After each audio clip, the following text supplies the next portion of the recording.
Hi everyone, Janie here, and today I am going to show you how to make a really cute pop-up card. Okay, it doesn't have to be cute because you can make this masculine or shabby chic or however you want to do it, but let's head on over to my craft table and let me show you. Today I'm going to be showing you how to make these awesome pop-up cards. They are so fun to make and you're just going to love them. I mean, isn't this just adorable? In this video, I'm actually going to be showing you how to make this exact card. So let's head on over to the craft table and let's get started. To make this card, you're going to need a piece of cardstock that is 5.5 inches by 11 inches and a piece that is 4.5 inches by 4.25 inches. And on this one, I have marked where you need to score, and don't get confused, you don't score this direction. I'm really sorry if it's confusing like that, but what you will do is you will score at 1.25 inches, 2 3/4, 4 inches, 5.5, 7, 8.25, and 9 3/4. And so this would be a really good time right now for you to pause the video and write down the measurements for where you need to score. If you're going to be making your card with something other than a square that pops up in the middle, so you want to do a tree like I did, or the Eiffel Tower, or anything that you want to pop up, then one thing is different. You will not be needing this piece. Instead, you're going to be needing a piece that is 5.5 by 1.25. And what that is for, and you know, these aren't the right trees and you could be using anything you want, but I just want to show you. You'll have a front layer and a back layer. Just like I did on here, we have the front layer and then on the back is where, you know, the sentiment goes. And so what you're going to do is where these two pieces come together, like you'll glue your front and your back together, but leave a little bit of space because you're going to sandwich it right on to that. That way whatever you're putting there has you know, space to pop up, because this is going to be adhering down further in the card, and you will see that here in a little bit as I go through the process. I have my piece of cardstock already cut at 11 inches by 5.5, and I'm ready to start scoring. So we're going to score at 1.25. Make sure that's lined up good. There we go. 1.25, 2 3/4, 4 inches, 5.5 inches, 7 inches, 8 1/4 inches, and 9 3/4 inches. And now we have our scoring done, and it's time to fold on those score lines. So we are going to start folding, and they are all going to be mountain folds. Okay, so they're all going to be folded just like this, all the way across, doing every single score line. Okay, there you go. And you can go over them all with your bone folder if you think that they need a better crease. Okay, I've gone over each of my folds with my bone folder, and now what I'm going to do is we're going to fold this in half. So here's the bottom, here's the top, and what we're going to do is we're going to measure in 1/2 inch from each edge and put a little mark. So let me get this out so you can see this, especially if you need to, you know, stop it and write this down. But a 1/2 inch in on each side, and then from that mark we're going to make a slit between those two marks. So depending on how thick the item is that you're going to be moving up and down, you may want a little bit wider slit. I know that with the tree I made it a little bit wider. So the way that I'm going to do this, for me is I'm going to just make a little snip. Little itty bitty tiny, can't even talk straight, snip right there. And now I'm going to just kind of cut between those. So it's going to be a tiny bit wider than just if you just took a little knife and cut right there. So I'm going to do this off camera. I'll be right back. Okay, I've cut my slit and it looks like that. Okay, so you can make it as wide or as skinny as you think you're going to need it for whatever element you're going to have, you know, moving up and down in here. The next thing you're going to need are little strips to decorate the panels with. So for places like this. And if you used a decorative cardstock for the base, you may not need to put these on there, but if you used a solid cardstock, then you're going to want to put this, you know, really pretty stuff on here. And this is what you're going to need. I'm hoping that this focuses for you. There we go. You're going to need 4 pieces that are 1 1/4 by 5 1/4 and 2 pieces that are 1 inch by 5 1/4 inches. So make sure you get that written down. If you want to cut these pieces a little bit bigger or a little bit smaller, that is completely up to you. Now it's time to start adhering them. So I'm going to show you here really quick because I don't want to make you sit through me doing all of this.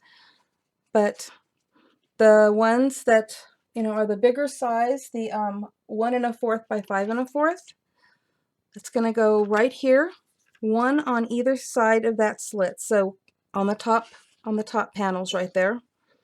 And then the next one will be the smaller one, which is 1 inch by 5 1/4. And then again, one of the larger ones. And you're going to do the same thing going the other direction. So you'll know which panel they go on. The bigger panels get the bigger pieces, and the skinnier panels get the skinnier pieces.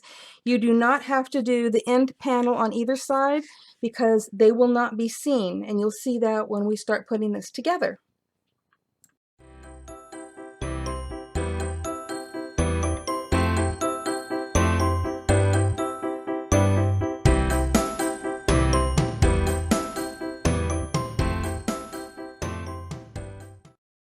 Okay, now that we have all of the panels covered, I'm going to give you a quick preview, even though we're not to that part yet. So these 2 pieces that aren't covered, they're going to be bent in like that. Okay? See how they are on the inside? They're going to be attached like that. And this is what your little box is going to look like. So now it's time to get on to the next part. The next part is going to be putting in whatever you're going to have pop up. And I have already made mine. And it is just really cute. I used some die cuts that I had. All over this, there's all die cuts. And then I'll put a link below to this cute little image that I used. It's part of a set from Paper Wishes. I think it's one of Janie's girlfriends. Well, it is one of Janie's girlfriend's stamp sets. I just don't remember the exact name at the moment. But there we go, front and back. And you're going to put it in your little slit right here. And be careful if you have anything on it that might pull up. So be careful when you're putting it in. Okay, so you've slid it down.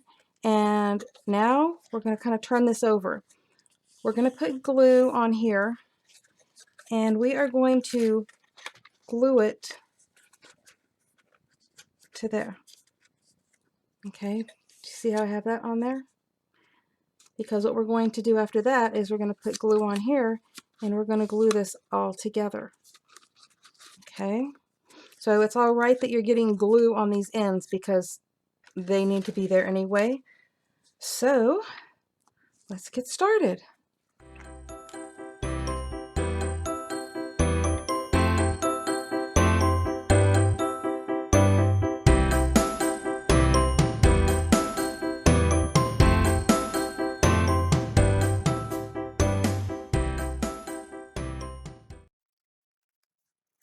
Okay, I've folded it in half again so that I make sure that my edges meet up. Because when it's folded in half, everything is going to be exactly where it needs to be. I just press it down. If you're using double-sided tape, you're still going to need to press it down to make sure that it adheres really well. Okay, let's get this out of the way. Okay.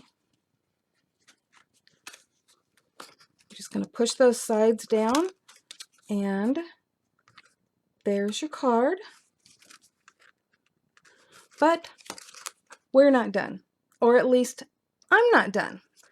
So I have a little message that I'm going to be putting on there, and I'm just going to stick it right here on that panel. And then I also have something I'm going to put across the front, because that is the fun thing about this. Just like with this one, I put Winnie the Pooh and his friends across the front, and that's what I'm going to do here. Well, not Winnie the Pooh, but you will see in a minute. And here is what mine looks like completed.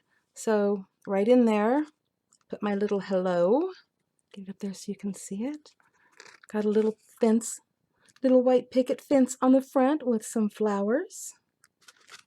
And it's just absolutely adorable.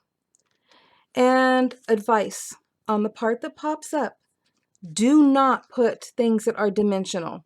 Or if you're going to put things that are slightly dimensional, make sure that you cut your slit wide enough for it to go up and down without it pulling off, you know, your little decorations. But the part on the outside here, if you wanted to put some dimensional flowers, that's fine, because it's not going to interfere with anything. So it's pretty cool. And now I'm going to show you something I like to do with these end pieces right here. Let me grab this one. With the tree, I actually cut it at an angle so that it goes up to where the tree starts. And I did that on both sides, and I know that's kind of hard to see, but it's cut at an angle. And I think what I'm going to do with this one is also just cut it at a slight angle so that it meets, get in there, so that it meets where this card attaches on each side. And it's really simple to do. You just take your scissors and you start from the bottom here and just go at a slight angle and make sure that I get it in the right spot here. There we go. So it just goes right to where the card starts. And I'm going to do the same thing on this side.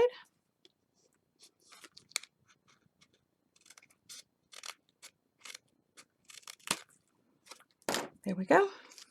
I just like the way it looks better. I think it's a cleaner look. And these are so cute. They're absolutely adorable. I thought I should show you what it looks like closed. And so if you wanted to add a little extra sentiment or anything, this is the bottom. It's not going to show when it's open, but it does show when it's closed. Same thing on the back. You could always put little extra messages back there if you want, but it looks really nice closed, and this will fit in, you know, a regular size envelope, the 4 1/4 by 5 1/2. So it would be perfect, and it opens up nicely. Thank you all for watching today, and I hope that you liked this tutorial. I hope I made it easy enough to follow, and I really hope that you make one. Just, there's so many possibilities, and I know that you're going to come up with something fabulous. Happy crafting, everyone. Bye-bye.